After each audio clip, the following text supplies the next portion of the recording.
This book just came out.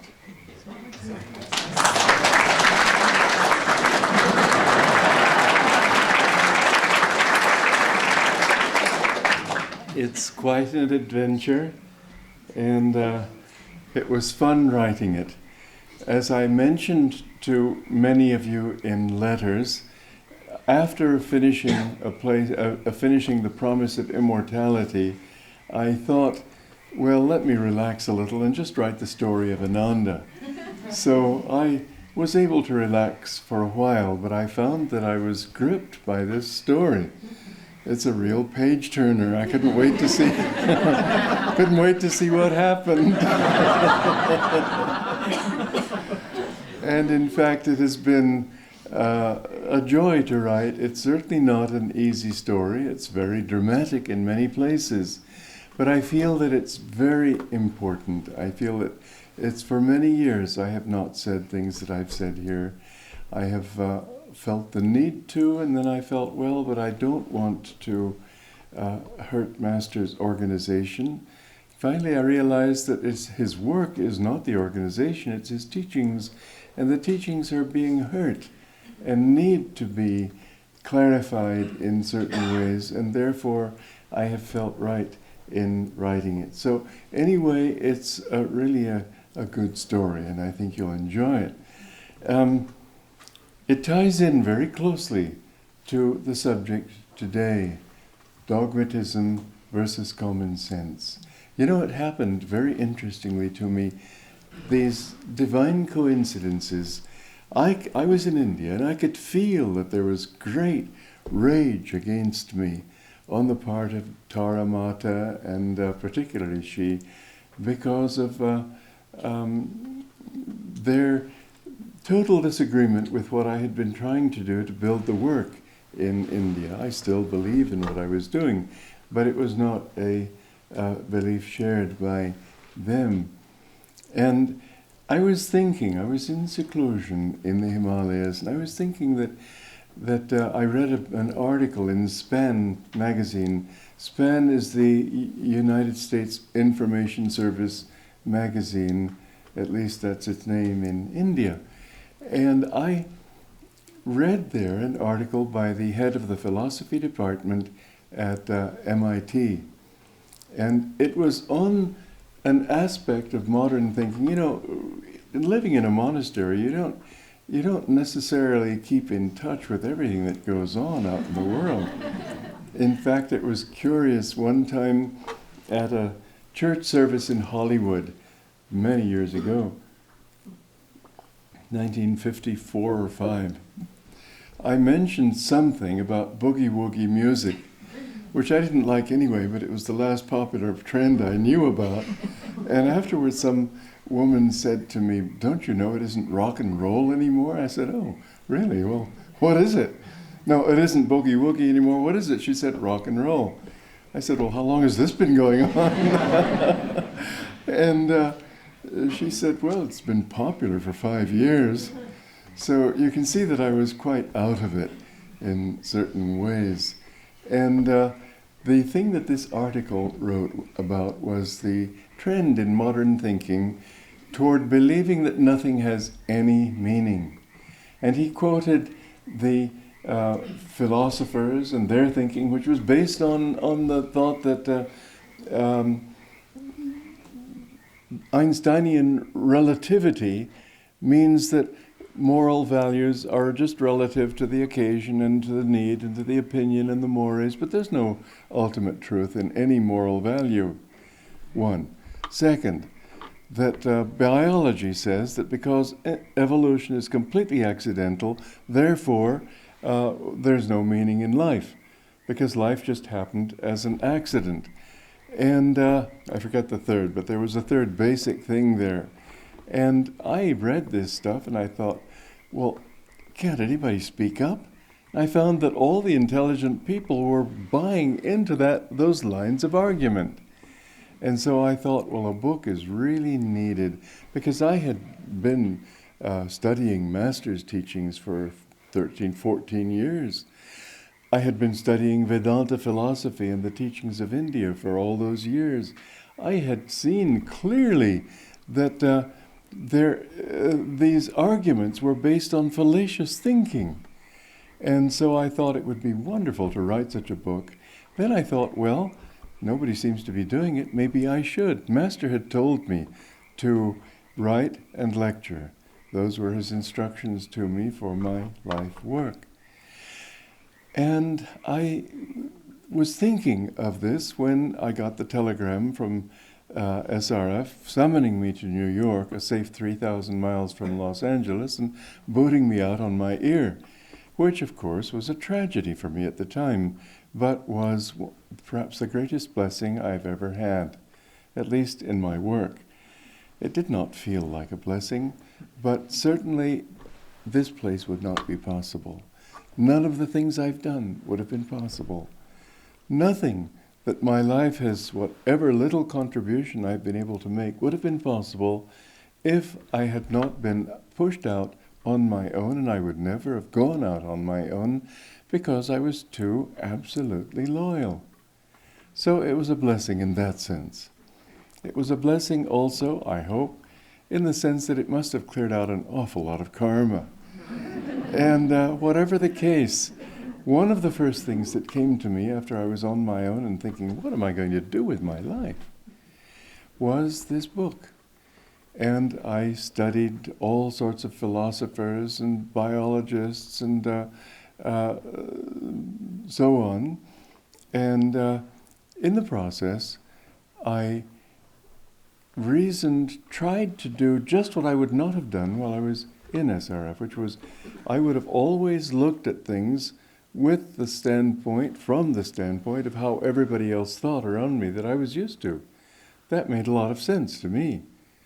But I saw that that was not the way to convince all these people who really were confused by that way of thinking. Because whatever else those people were, they weren't stupid. They had used reason very cleverly in order to get people into a line of reasoning and bring them to solutions that were absolutely false. Now here is the problem between dogma and common sense.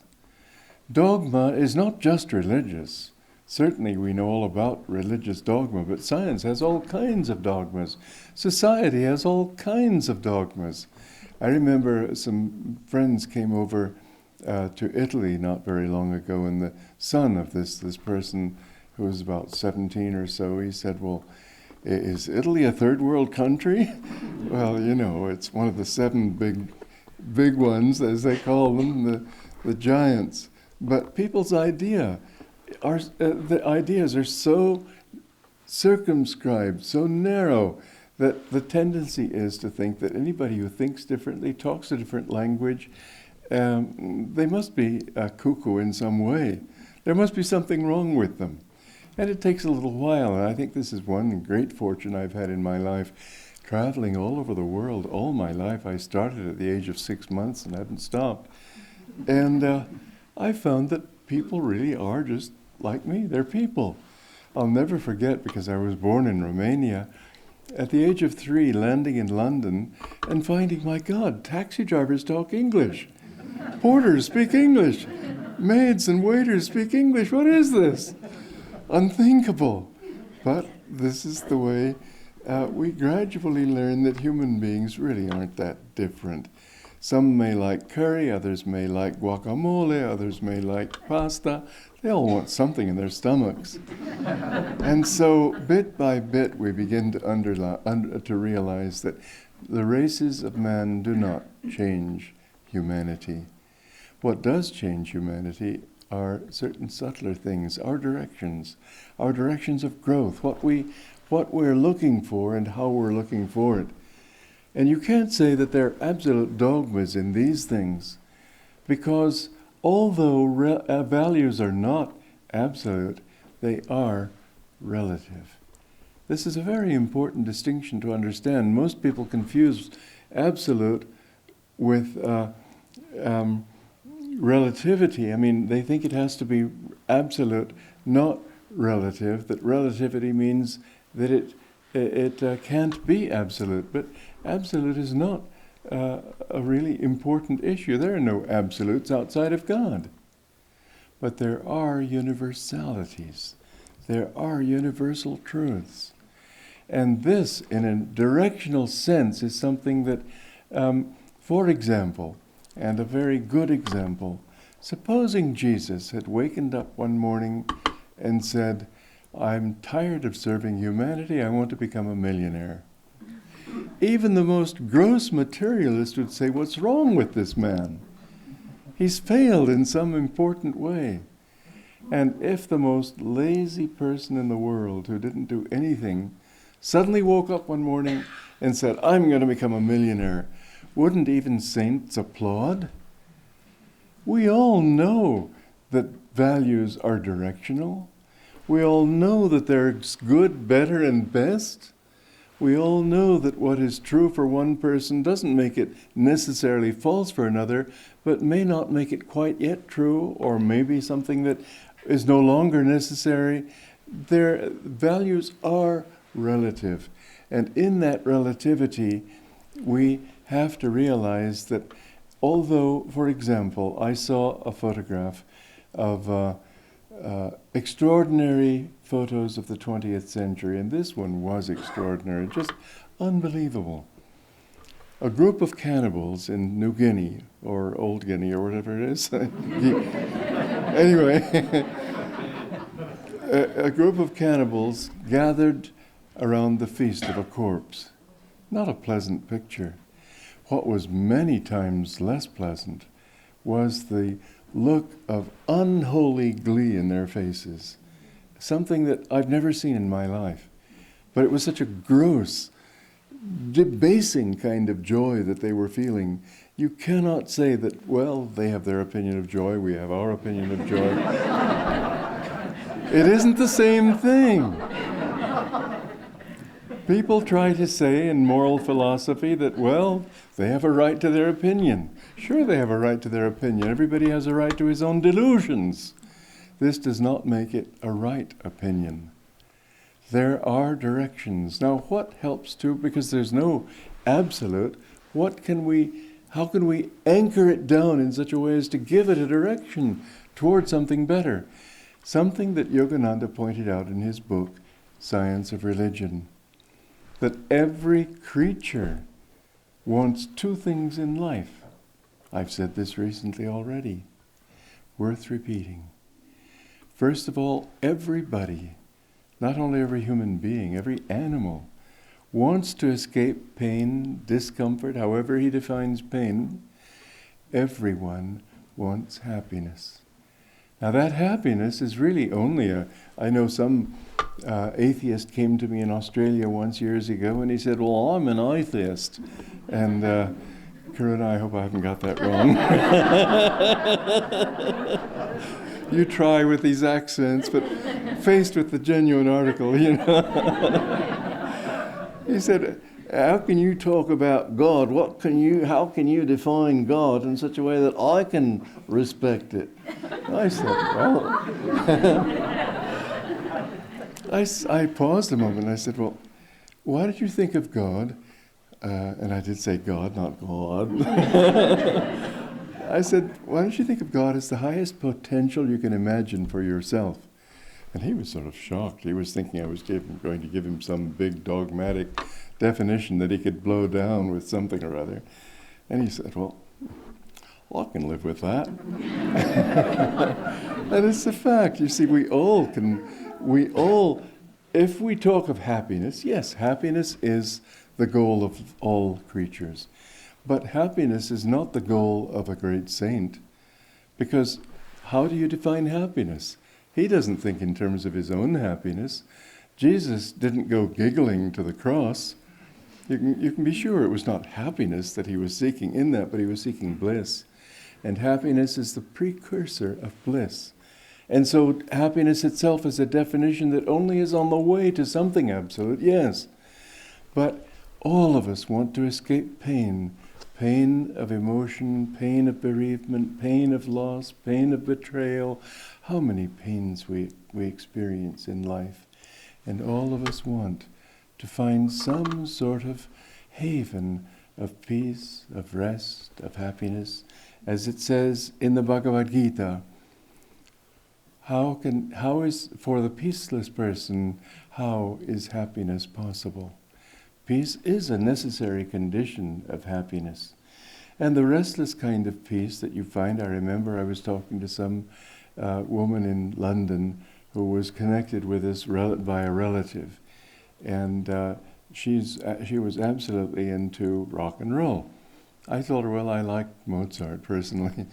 She said, Mozart, he's dead. Well, he isn't dead. That's the difference. She's dead already. He isn't. Death has nothing to do with your physical body. It has everything to do with your state of consciousness. And that's why Jesus said, let the dead bury their dead. You're surrounded by a bunch of cadavers. But I don't mean in this room. And why don't I mean it? Because I see light in your eyes. That's what is so sad when you go into places in the world and see people whose eyes have no light. There's no enjoyment, there's no inspiration, there's no laughter. And so the purpose of life is to find that laughter. I remember back when I was in high school and college, I wanted truth. I didn't know what truth was, but I decided truth was not how many galaxies there are in the universe, or how far it is from here to the moon, or all sorts of scientific facts.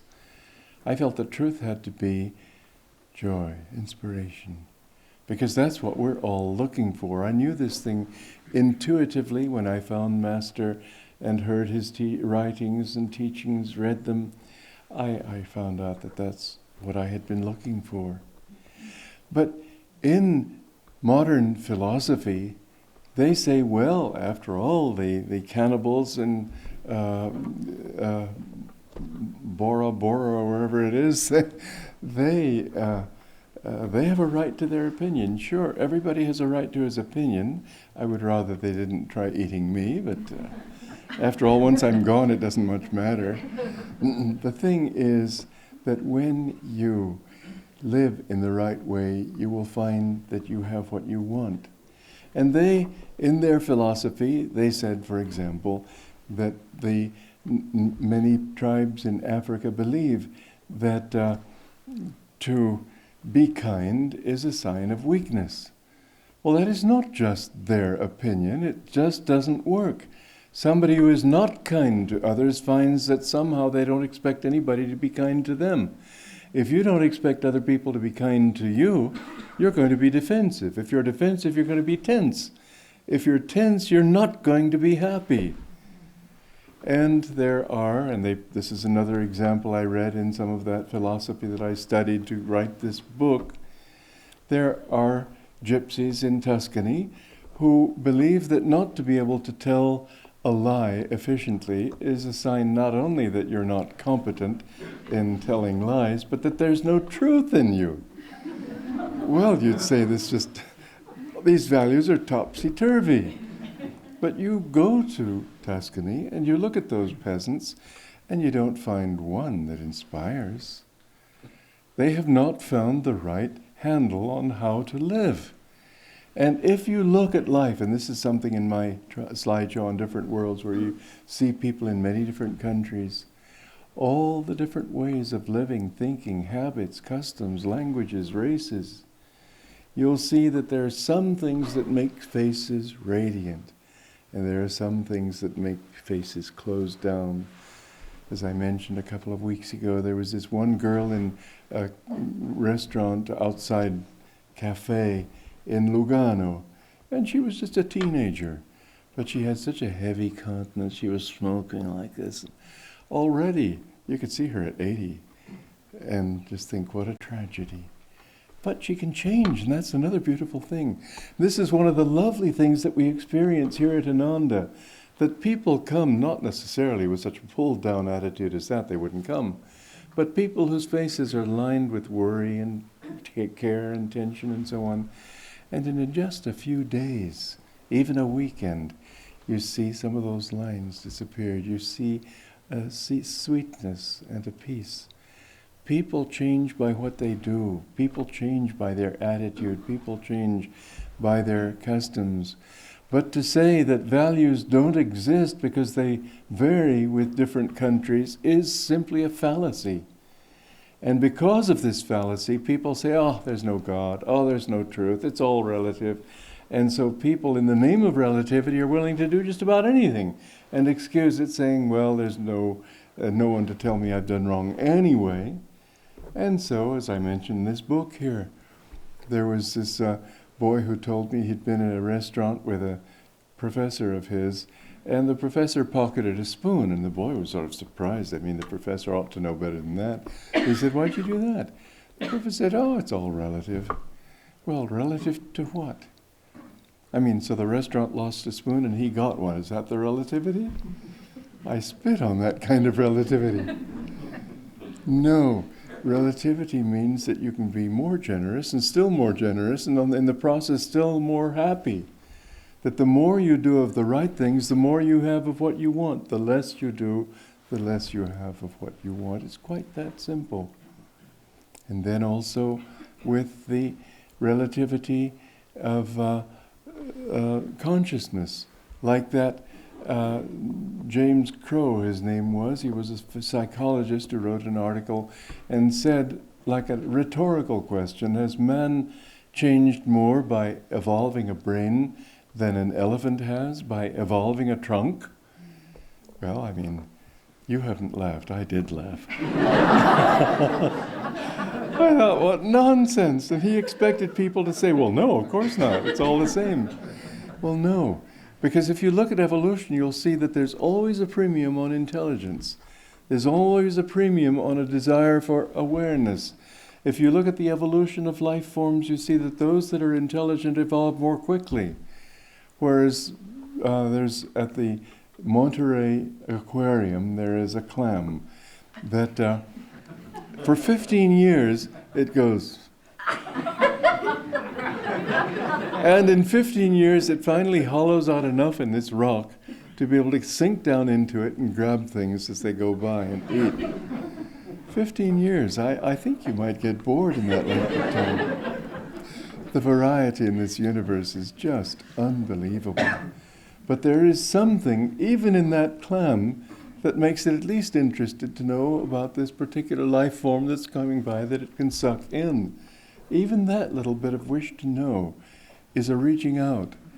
And so it is that life does evolve. And it evolves not in the direction of a larger trunk.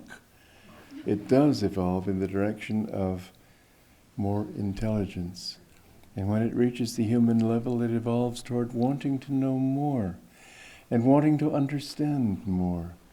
And so the dogmas that you find in modern philosophy and science are only that, dogmas. One interesting comparison between the dogmas in religion and the dogmas in science are that religion at least holds to its guns, whereas science every 10 years throws everything out the window and starts over. But in fact, we have to use common sense. And what is common sense? What is the basis of it? It's quite simply experience. Does it jibe with your experience? Yogananda taught us that, and it was delightful to listen to his kind of reasoning. Somebody asked him, well, what about confession? And the priest absolves you. Does he not have the power to absolve? And Yogananda said, well, ask yourself if he can absolve you of the sin of overeating the night before and the stomachache you have now as a result. Can he cure your stomachache? If he can, then sure, he's a true priest. But the mere fact that he can claim this because he's been ordained doesn't make him that. In other words, use your common sense. Does it work? When people talk about heaven and hell, use your common sense. You can't really tell who gets to heaven or how. You can say that nobody's really come back to tell us if he made it. So if people are, the less the possibility of proving a point, the greater the tendency to dogmatize about it. But once you can prove it, well, here's something you can prove. It was beautifully illustrated in a story about Yogananda. that he was on a train. And he was wearing orange, which he usually didn't do in public. I presume he was going to give a lecture. And there was this Orthodox priest who saw him there, and a preacher, and he was very outraged to see this heathen in this Christian land. How Christian, I don't know, but anyway, that was his view of it. And so he was storming up and down, looking at him and looking at him. Finally he said, "Are you a Christian?" And Yogananda said, "Well, yes, I think I am." "Do you believe in Jesus Christ?" "Yes, I do." Well, this wasn't at all the answer he wanted, of course. So he was getting more and more hot under the collar and angry. He said, "Do you accept Jesus Christ as your only Savior?" And Master said, "I accept God as my Savior." And Jesus certainly was one who was able to effect that salvation, but not the only one. "Unless you accept Jesus Christ as your only Savior, you will go to hell." And Yogananda looked at him peacefully and calmly and said, "Well, my dear friend, I may get there by and by, but you're there already." The thing is that everybody in the car laughed because it was so patently obvious. This man's face was lined with fury. And Yogananda was completely peaceful. Look at life. Decide from the effects. By their fruits you shall know them, as Jesus said here in the Bible. Look at the effect of people's beliefs. Do they make them more peaceful? And fine. If they don't, not so fine. And many people, in the name of all sorts of dogmas, have done many things that aren't good at all. Do you know that a year ago was the birthday, I think it's the 500th anniversary of Torquemada. Torquemada, as you know, was the great butcher of the Spanish Inquisition. And the church was writing about how he was basically very misunderstood. He was just a humble monk, and he did it out of love. Well, love for something, but not the people he was crucifying, burning at the stake and so on. And they said that the stories about him had been greatly exaggerated. Well, so he only burned 900 people at the stake, not 1,000. This is exaggerated. It's amazing what the kind of bind that people can get themselves into when they just use their heads. We have to check with common sense. If it's okay for the Pope to do something, let me ask myself, is it okay for me to do it? If it isn't okay for me, then it's not okay for the Pope. If it isn't okay for me to be unkind, ruthless, rapacious, cruel, and persecuting of others, then it cannot be justified in the name of religion. In the universe, it is said that the electron is the key to the universe. This is one of the things said by physicists. In human life, in human society, it's the individual that is the key to society. And what doesn't work for the individual will not work just because many people are doing it. And you can't say that because so many people are doing it, therefore it's right. This was in Rudyard Kipling's book, The Jungle Book. You all remember it, the Bandarlog, the monkey people. And their constant saying was, "We all say so, so it must be true." Well, look around you. Does truth get voted into existence? It cannot. Just because a majority think a particular way, does that make it right? No. And when Luther campaigned for going back to the Bible, in a way he was right, to the extent that he also brought people back to common sense, but definitely he was not right if he meant only the Bible, because the Bible can be interpreted in many ways. And what he introduced into Western religion was this idea of popular vote. I don't mean literally a vote. I mean that people think that because everybody thinks so, it has to be true. That simply is not true. The majority, in fact, is usually wrong. The minority has a possibility of being right. But truth doesn't come from the Pope, doesn't come from an organization, doesn't come from a book. It comes from a wise reading of that book. And this wise reading depends on simply one thing: wisdom. The disciples of Jesus were the disciples of a great master. And yet even they, when he said, "I have meat to eat that ye know not of," thought he was talking about some sandwich he'd secreted in a pocket on his person. Even they didn't understand what he was talking about. And at one point, just to test their intuition and to test their readiness to carry on his mission, he said, "Unless you eat my body, drink my blood, and eat my flesh, you can in no wise find the kingdom of God." He didn't even bother to explain that there was a deep meaning behind that. He left it up to them. Sink or swim is what he was telling them, and most of them left. It says so in the Bible. From that moment on, many walked no more with him. And he said to his close disciples, "Will you also leave me?" And they said, "Where will we go? This is our truth."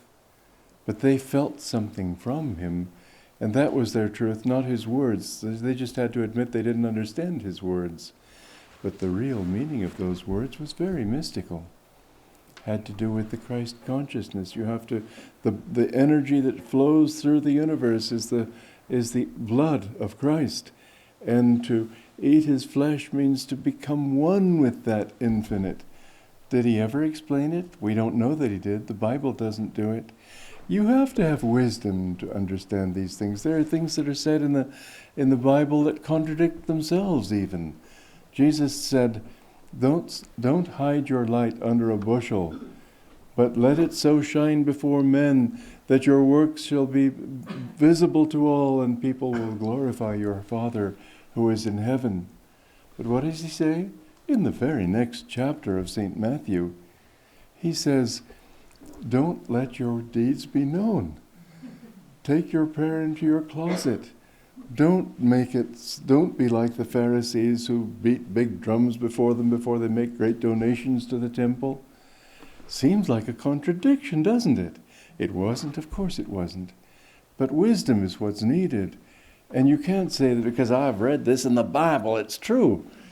What you've read with the Bible has to filter itself through your own mind. And if you're stupid, you'll find stupidity. And if you're wise, you'll find wisdom. We have to become wise. So what's common sense? Well, first of all, it has to be based on your experience of life.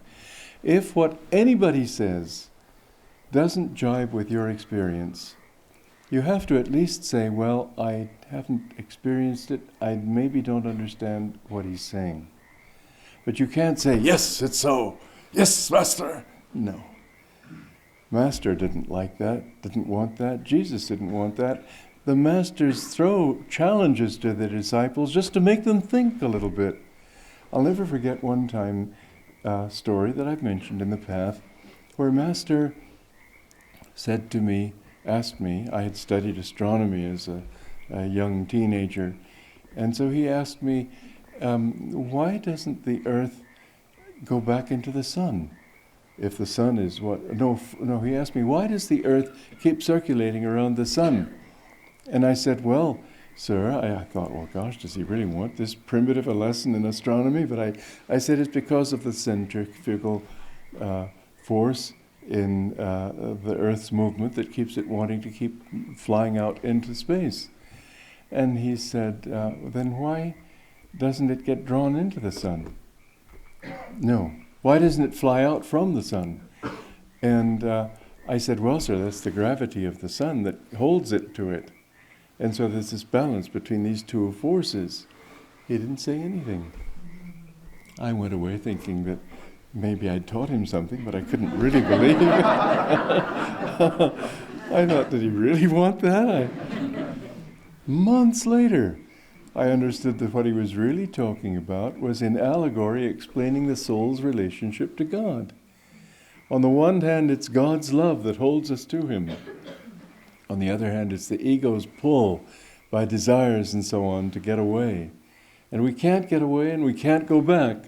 into the heart of God because of that oppositional pull. Wonderful allegory, but did he explain it? No. He left it for me to figure out. And this happened in teaching. It happens in the teaching of all great masters. Sometimes Master even had a very interesting, but you might say unusual way of teaching people. Because sometimes he'd talk to somebody and that person would keep on coming up with reasonable objections and reasonable answers. And so Master would then sometimes say something totally illogical. And this reasoning person was so stunned, he was silent for a moment. And in that mental silence, Master could say what he was really trying to get through. Because in that silence, he was receptive. But you see, again, a master's way of training people and teaching people is not necessarily one that you'd find in a university. A very interesting thing he said to me. He said, after I'm gone, I want the monks, and this is something I've written here in the place called Ananda. After I'm gone, I want the monks separate from the nuns, living in a separate place altogether. He said this to me 2 or 3 times with great force. And I was astounded later to find out that he'd never said it to anybody else.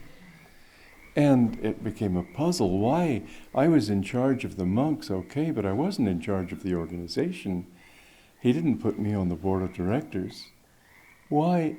I was a young boy, really. I was 24. Why did he tell me this and not tell it to the people who were really running things? Didn't tell it to anybody else. One thing that became even more puzzling to me was that Señor Cuarón from Mexico City came up there. He was a very close disciple. And Master said to him, this is Cuarón repeated it to me, I see you in a building down there on the corner of this property, where in fact years later the monks' monastery the ashram was built. So Master saw that the monks would have an ashram on that property. So why did he first not tell the people who were running things, and second, actually tell somebody that he saw him in that monastery, knowing, in other words, that there would not be an obedience or a fulfillment of what he wanted in moving it elsewhere, not even telling anybody that. Why did he tell me? Many times in my life it's happened that I've wondered about something and haven't had an answer. Then somebody else asks me, and then instantly I get an answer. So David Praver asked me this just recently in Italy. And he said, well, why did he say this to you and not to anybody else? And why did he even contradict himself in talking to Cuarón? And I took it into meditation. I said, well, yeah, Master, I've been wondering about this, but now I really want to know, because he wants to know. Instantly I understood. He said it to me. He couldn't tell me because it wasn't suitable at that time what he saw for my future, that I would have to be out of the work, separate from the women running the work. It would be necessary. But he couldn't tell me that, so he had to get my mind thinking of somehow working apart from them. And that was his way of doing it. You see what a subtle way he had of teaching? I've spent my life, I tell you, meditating on his words, meditating on his actions, meditating on the very expressions in his eyes, the tone in his voice, because I have found that in every way he was a walking, talking, living, breathing scripture. And that just by that meditation I have learned so much. I've tried to understand why.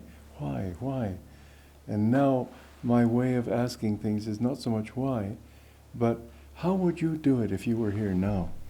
And I have seen again and again that clarifies the issue for me. Not to do anything the way I might see it, but to see it through his eyes. Now, common sense. Common sense is based on experience, yes. But what kind of experience? You can't say every experience is equal to every other experience. His experience of God would not be that of a toad out here, just with a very limited vocabulary. I was saying, 35. Then he started in on 5. And then, I don't know, maybe it's a language that I don't know, but He actually had some other sound he threw into the pot. But you can't say that he had the wisdom of you and me. His vocabulary even was very limited. But don't think that words do it either. A vocabulary can expand the consciousness. It can also limit the consciousness. By the very fact that you have words. Uma, one time, some French boy was asking her to teach him English. And I don't know if the example was exact, but it'll do. That she was saying that when you take a photograph, you have to say you take it from the window. And he said, no, that's not right. You take it after the window. Because in French you say, depuis la fenêtre. And she insisted, no, this is not so. So he left her as a teacher. He thought, well, she's ignorant. Well, believe it or not, I've mentioned this as an example to various Frenchmen to show how words limit our understanding. And I said that you all say depuis, but we say from, not after. They said, no, it should be. Ask anybody, it's depuis.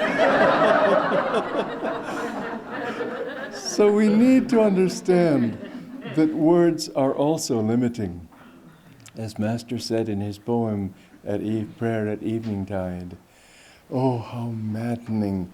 I can pray no more with words, but only with wistful yearning of my soul. And Teresa of Avila said that the fourth stage of prayer, the mind can no longer think. You go beyond words, you go beyond thought. And that's where common sense can take you that far. It can't take you further. So we do have to use our common sense. We have to say, well, does it correspond to my experience of life? But we have to understand that that experience is limited. And finally, it has to be intuitive experience. And that experience, as I said last Sunday, is mostly in the heart. That's why I said, if your mind understands something one way, but your heart rejects that understanding, trust your heart. The mind can go in all kinds of ways and justify all kinds of reasoning. The heart, not quite so badly. The emotions of the heart, yes, they can reject everything. But when the heart is calm, there is a feeling that comes that, yes, this is right. That's what happened to me. I read Master's book in New York in 1948. I knew this was what I wanted. I took the next bus from New York to Los Angeles. The first words I addressed to him were, I want to be your disciple. Something I never dreamed I'd say to anybody. I was very independent. But I have never for a moment had a thought of changing that decision. When you act from your heart, and when the heart is calm, there is a level of intuition that you've all had. You recognize it, you know it. This is what we have to cling to, because Yogananda said, intuition is the soul's power of knowing God. And as you depend on intuition, that power increases. And more you understand. And so many things you read, these fools like Jean-Paul Sartre, who is respected in modern pedagogical and intellectual circles, but only because he was highly intelligent. He was an intelligent idiot. He had, basically his whole philosophy was that man is radically free. Nothing to prove it, no fact to substantiate that statement. No, his reasoning went like this: man is radically free, therefore man is radically free. What kind of reasoning is that? But it's so carefully done, so intelligently done, that lots of intelligent people have fallen into that trap. And that's why I wrote that book. That's why it's now coming out under the name Out of the Labyrinth. It was first called Crises in Modern Thought. But these are the things that we need to keep in mind. Always recognize your ignorance, that it is ignorance. Always be aware that you have the capacity for error and that capacity is infinite. But also be aware that you have the capacity for wisdom, and that capacity, if there is humility, if there is that understanding that this brain can't understand anything, really, but if my soul knows it, if I recognize it deep within, then that is your truth. And you will find that that truth surfaces in every culture, every religion, every country, every age. There is no religion that has said, my children, for a change, be dishonest. For a change, lie and cheat. None of them say it. They all teach the basic rules, not because it's socially convenient, but because there is something in the heart of man that knows this is so. You recognize goodness, and you recognize squalor and dishonesty and the disease of ignorance. Inside you, you can't help but recognize it. Go by that feeling. Don't listen to anybody else. Always come back to your center and say, does this jibe with what I have experienced? Knowing that what you have experienced may be limited, but it's all you've got to go on. Go with that, and you can grow in that until finally you reach that infinite, that ultimately, as Jesus said, the kingdom of heaven, the kingdom of God, is within you.